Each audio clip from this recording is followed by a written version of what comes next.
I need to get into my sprawl. I just felt like it's struggling to get to the side, and it's like that just felt like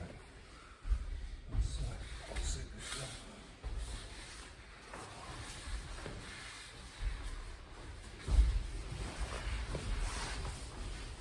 It's changing the act. So before you drive with the shoulder, I've got to move my feet to put my shoulder into the middle of my feet. I've got to get to here. It's kind of like I've got to do this.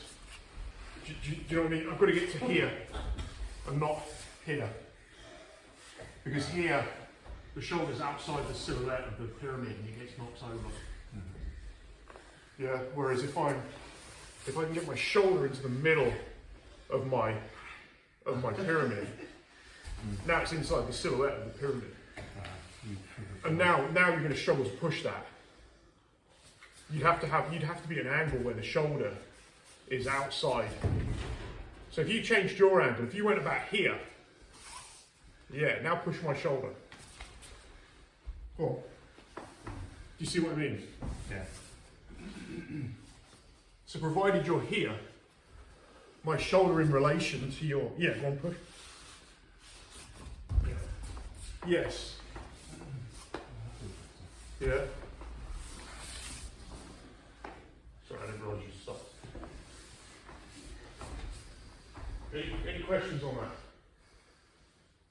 that? So all we were talking about was when I switched to we were being a bit kind of brute force here. So if he just starts off, and instead of me doing this nice thing with the underhook, I just start searching for the underhook with my forearm on his head, right? So if I start searching for this underhook, but the first thing I'm going to do is I put already underhook, I just start thinking about the paper cut straight off the bat, right? So I get into a sprawl. What I'm saying is this shoulder, he can start bringing this shoulder into the middle, this shoulder into the middle. You just, yeah, that's what you wanted to do, and that's what's going to be your out. Not the other way. The other way I was falling on your face. Yeah, I feel that. Yeah, it's pretty brutal for you because my rib cage ends up on your head. So if I just literally go for brute force on this paper cutter from the off, not because I want the paper cutter, but I'm going to use that leverage to try while he's getting smashed to get in here, etc. The way you're going to alleviate the pressure is with that shoulder. Yeah.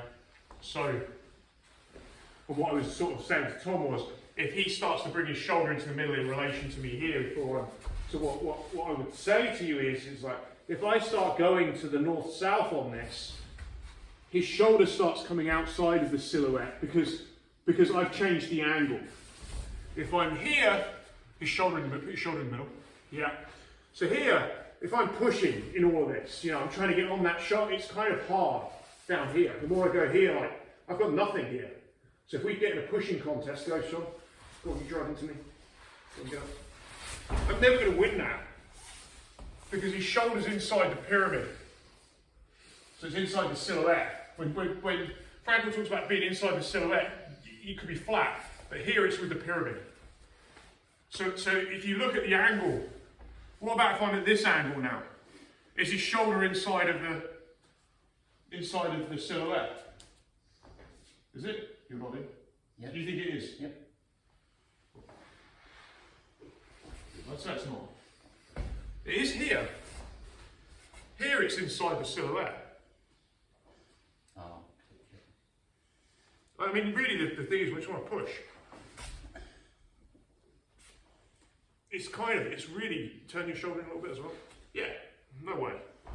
But if I were here, now there's some compromises here. I could get knocked over doing this. Oh, the silhouette's the one that I get. Yeah, but now the shoulder's out. You mean your silhouette?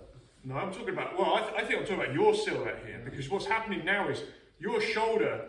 It's kind of like the apex has changed here as well of the pyramid, but that feels like I'm not even off my knees and I can turn you.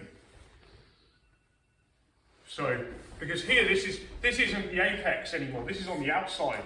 There's no apex here. I would say the hip's probably pretty hard to move here.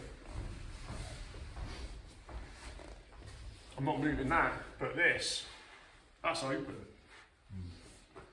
The more I move to up here, the more open it becomes. From the top, then the silhouette would be just keep everything inside here, and then as soon as you start moving out, Yeah. This is the point. Yeah. Is that when you're flat, your outline is your silhouette. Yeah. Go flat for me. Go flat like we were doing at the beginning of class. Yeah, elbows in. Yeah, so you're trying to keep everything in. You're trying to keep your silhouette as small as possible. But it's going to be your outline. And so I'm trying to find these little compromises of space. It's kind of hard, but there's usually some little compromise of space I can start opening up around the elbows. So now I've got my underhook. Right, I've got the beginning of my underhook. I've got inside space. But when you get on your side, you really want to think about the pyramid and keeping that shoulder inside of this in relation to me. So if I start going here, if I get at this angle, his shoulder becomes the most outside. I would argue like his shoulder is outside of his hip, look. And you can feel it is. Yeah. Right, oh look what I've got. And that's going to get, it's actually that angle is going to help me flatten him and work on getting the space. Yeah, and it's quite deteriorated from the bottom in it when someone starts putting flat from a different angle. Yeah. So let's add these bits in, get a new body, come with me, Shannon. And we're just going to play like this, 3 for 3. Keep going. Playing with getting these inside spaces, playing with everything on here. You've got your sprawl and putting your paper cutter in already.